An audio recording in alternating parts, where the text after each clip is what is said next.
역대상 세 번째 시간 되겠습니다. 역대상 1장에서 9장까지는 족보가 나온다고 그랬습니다. 마태복음 1장이라든지 또 창세기 5장이라든지 뭐 이런 족보가 나오는 성경이 여러 군데 있습니다만은, 그러나 이렇게 길게 족보를 기록해 놓은 것은 없어요. 하나님께서 의미 없이 그렇게 기록하실 리는 없을 것입니다. 틀림없이 의미를 두고 이 족보를 기록했는데, 이 족보를 그냥 우리가 읽으면서 또 아는 사람도 있고 모르는 사람도 있고, 또 왜 이렇게 족보를 기록했을까? 중심 내용은 다윗에게 초점을 맞추고 있고, 그 다음에 레위 지파의 그 정체성을 확실하게 나타내는 귀한 말씀입니다. 그 바벨론에서 포로로 잡혀있다가 돌아온 유다 백성들이 얼마나 흔들리겠어요. 그 돌아온 기쁨은 가득합니다마는 70년 동안 남의 나라에서 살면서 종살이한 그것이 여전히 아픔으로 남아있을 것입니다. 자신 없는 부분도 있고, 또 하나님에 대한 확실한 믿음이 든든히 서 있는 것은 아닐 거예요.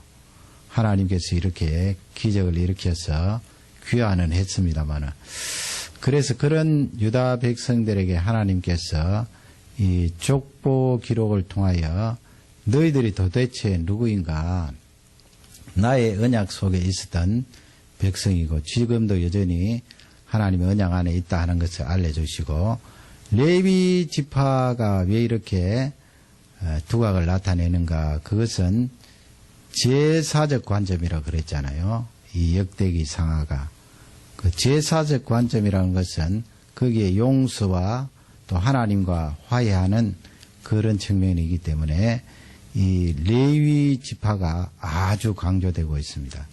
그래서 이 족보를 기록하는데 다윗에게 초점을 맞춘 그 족보의 기록이 99구절이에요. 상당히 많지요. 99구절. 그 다음에 레위 지파에게 초점을 맞춘 것은 제사장을 포함해서 105구절이에요. 그러니 상당히 많은 구절을 할애하면서 다윗과 레위 지파를 강조하고 있습니다.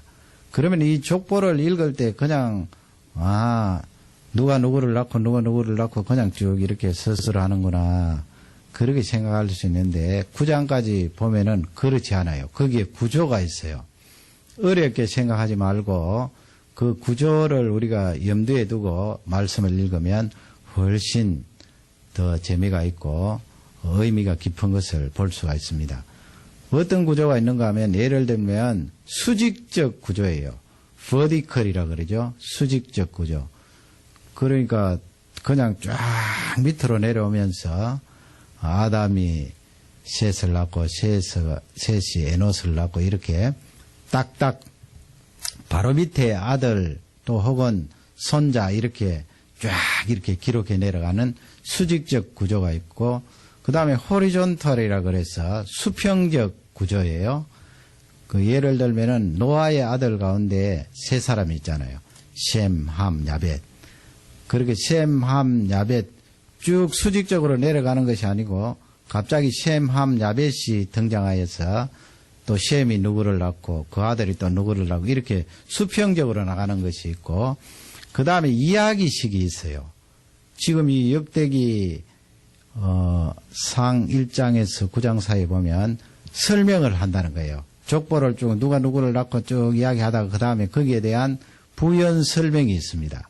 그 이야기식 구조라고 하는데, 그렇게 설명을 하면서 사람 이름이 들어가는 거예요. 그게 막 섞여 있는데, 또 어떤 것이 있는가 하면 여성들의 이름을 들어서 누구의 아들이다 그렇게 하는 것이 이 역대상에 있습니다. 구약 성경에 여성들의 이름을 들어서 어머니의 이름을 들어서 누구를 낳고 이런 부분은 드물죠. 드문데 이 역대기에는 나와 있습니다. 물론 뭐 그 족보를 이야기하면서 또 누구의 아내다 그렇게 소개는 합니다만은 이 역대기에는 다윗을 강조하기 위해서 그 여성들의 이름이 많이 나와요. 그런 부분을 이제 한번 오늘 딱딱하지만은 살펴보기를 원합니다. 먼저 저번에 했습니다만 1장 1절 2절 이렇게 보면 거기 수직적 구조가 나오죠. 아브라함 나오고 그 다음에 셋, 아벨은 죽었으니까요. 셋 나오고 그 다음에 에노스 나오고 4절 5절로 넘어가면 에녹 나오죠. 에녹 아들 누구예요? 가장 성경에서 나오는 가장 오래 산 사람 무두셀라 나오고 무두셀라 아들이 라멕 나오고 라멕의 아들 노아가 나오고 그 다음에 노아 나오고 셈, 함, 야벳 그렇게 나오잖아요. 4절 이하에 쭉 옆으로 가면서 이렇게 수직적인 구조 또 수평적인 구조 그렇게 돼 있는데 조금 더 구체적으로 살펴보면 1장 28절 보세요. 28절 우리 28절을 다 같이 읽겠습니다.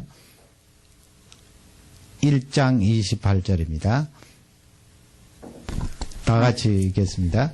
아브라함의 아들은 이삭과 이스마엘이나 그 아브라함의 아들은 이삭과 이스마엘이다. 거기는 제가 아까 여성들의 이름 그랬는데 어머니 이름이 안 나와요. 아브라함의 아들은 이삭과 이스마엘이다. 이삭이 먼저 나오죠. 이삭. 원래는 형이 이스마엘이지만은 사라에게서 태어나지 않은 형이기 때문에 이삭이 먼저 나옵니다. 그건 성령께서 의도적으로 그렇게 기록을 했고 29절 다 같이 읽겠습니다. 이스마엘의 세계는 이러하니 그 맏아들은 느바요시오 다음은 게달과 압벨과 밉삼이라. 그게 바로 수평적 구조예요. 이스마엘이 딱 나오고 그 다음에 아들들이 쫙 나오잖아요. 이스마엘의 아들 누구 딱 한 사람만 짓고 또 그 아들이 누구 그렇게 나가는 것이 아니고 이스마엘의 세계는 이러하니라 해서 그 다음에 아들들이 쭉 나열되니까 이건 수평적 구조예요. 32절 가면 그 아브라함의 후처 이름이 나오는데 잘 아시죠? 창세기 25장에 나오는데 32절 다 같이 읽습니다. 아브라함의 첨 그두라의 아들은 시므랑과 욕산과 무단과 미디안과 이스박과 수아요 욕산의 아들은 스바와 드단이라. 예, 그두라가 나오죠. 그두라 후처 되겠습니다. 사라가 세상을 떠나고 나서 거기에 여자 이름이 나오잖아요. 어머니 이름. 아브라함에게는 후처. 그렇게 여자 이름이 나오는데 그 다음부터는 이제 다윗에게 초점을 맞추기 위해서 이 그두라 말고는 다윗에게 가서 여성들의 이름이 나오는데 그건 조금 있다가 하고 그 다음에 34절 35절 보면 우리 34절 읽겠습니다. 아브라함이 이삭을 낳았으니 이삭의 아들은 에서와 이스라엘이더라. 예, 이삭 나오고 그 다음에 아들 에스와 야곱 나오고 35절요. 에서의 아들은 엘리바스와 루엘과 여우스와 알람과 고라요. 에스의 아들들 쭉 그렇게 나열을 합니다. 이렇게 지금 에스의 아들들 나오고 그두라 후처에게서 얻은 아브라함의 후손들 쭉 나오는데 이것은 다윗의 족보에 초점을 맞추기 위해서 배경적으로 그렇게 지금 이야기를 하는 거고 실제적인 초점은 다윗에게 가 있다 하는 것을 잊지 마시기 바랍니다. 2장으로 넘어가요. 2장 3절 4절에 보면 드디어 이제 다윗에게 초점을 맞추기 위해서 유다 지파가 나오죠. 유다가 나옵니다. 그 3절 4절은 이야기식 구조예요. 이야기식. 설명을 해요. 사람을 딱 놓고 설명을 하고 그 다음에 후손들이 쭉 나오는데 3절 읽겠습니다. 유다의 아들은 에르와 오난과 셀라니 이 세 사람은 가나안 사람 수아의 딸이 유다로 말미암아 낳은 자요. 유다의 맏아들 에르는 여호와 보시기에 악하였으므로 여호와께서 죽이셨고. 그 이야기식으로 설명을 갖다 붙이잖아요. 원래 족보라고 하면 이렇게 설명을 갖다 붙이지 않고 그냥 쭉 아버지 이름, 아들 이름, 손자 이름 그렇게 나갈 텐데 이렇게 이야기를 추가해서 설명을 합니다. 그 여호와 보시기에 악하였다 이런 설명을 하고 4절은 또 며느리에 대해서 이야기해요. 설명을 하죠. 이야기식입니다. 4절입니다.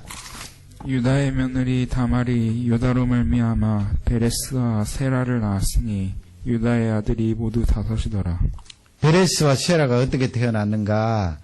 유다와 유다의 며느리 사이에 태어났다는 그 설명을 지금 넣고 있고, 여기서부터 다윗의 그 족보가 쭉 설명이 되어지는 것입니다.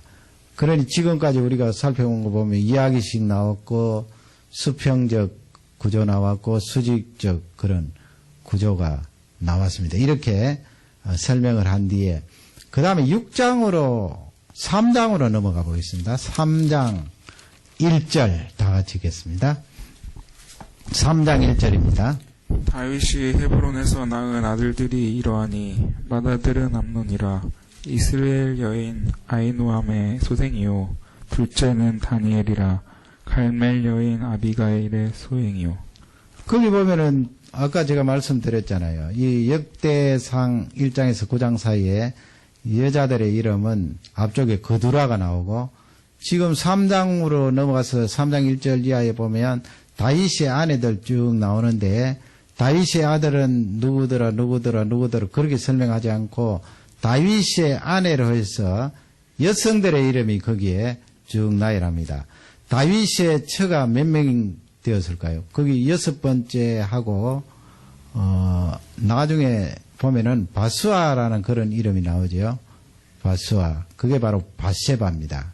그 앞쪽에 나오는 6명의 여자들이 낳은 아들들은 헤브론에서 예루살렘 이전에 낳은 아들이고, 그 다음에 바세바는 예루살렘에서 다윗이 범죄하여서 나중에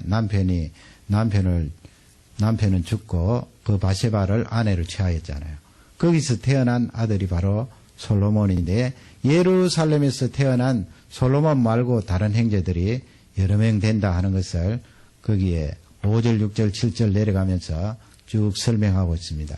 이렇게 여성들의 이름을 등장시킨 것은 앞쪽에 그두라를 제외하면 다윗의 그 혈통을 강조하기 위해서 이렇게 이 역대기 저자인 에스라가 성령의 감동으로 기록을 했습니다.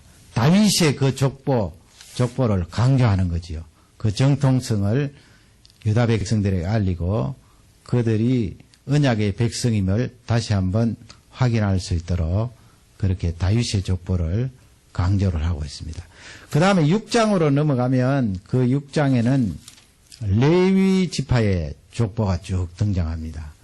105구절이니까 상당히 많이 할애를 해서 레위 지파 족보를 기록하고 있는데 1절, 6장 1절을 다 같이 읽겠습니다.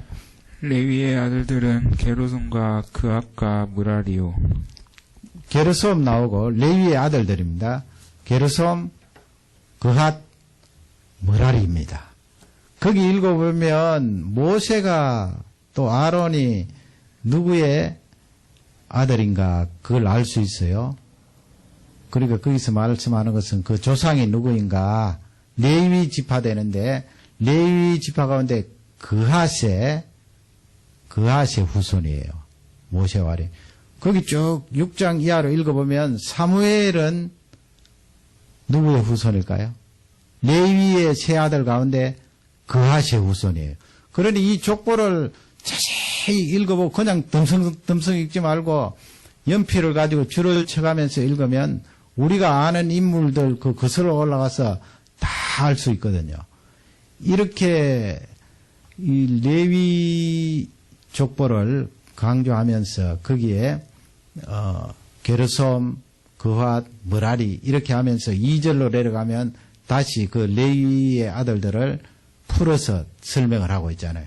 이것은 역시 수평적인 구조를 가지고 이 후대에 읽는 독자들에게 설명을 하고 있는 것입니다. 그러면 33절 한번 가보세요. 6장 33절입니다. 직무를 행하는 자와 그 아들들이 이러하니 그앗의 자손 중에 헤만은 찬송하는 자라. 저는 요엘의 아들이요 요엘은 사무엘의 아들이요. 찬송하는 자 헤만이 나오고 그 앞구절 32절에 보면 솔로몬 성전 건축 이야기가 나옵니다. 32절을 다 같이 읽겠습니다.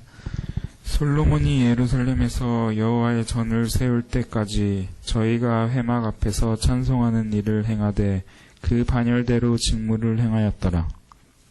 레위 지파 가운데 하나님 앞에서 찬송 드리는 그런 귀한 직분에 대해서 설명을 하면서 이렇게 하나님을 섬기고 하나님 앞에 영광을 돌린 귀한 레위 지파 족보이다 하는 것을 알려주고 있는 것입니다. 그 다음에 49절 보죠. 요건 그러면 32절, 33절은 뭐예요? 이야기식 구조잖아요. 그렇게 설명을 하면서 그 해만이라는 사람 이름을 기록을 하고 그 다음에 후손들 쭉 나열하는데 이 34절부터는 거꾸로 올라가요. 거꾸로. 누구는 누구의 아들이다. 사무엘은 엘가나의 아들이다. 그렇게 쭉 올라와서 나중에 그핫은 레위의 아들이다. 그렇게 거꾸로 올라가요.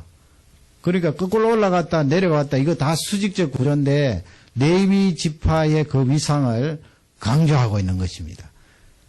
그 다음에 49절 한번 보세요. 49절입니다.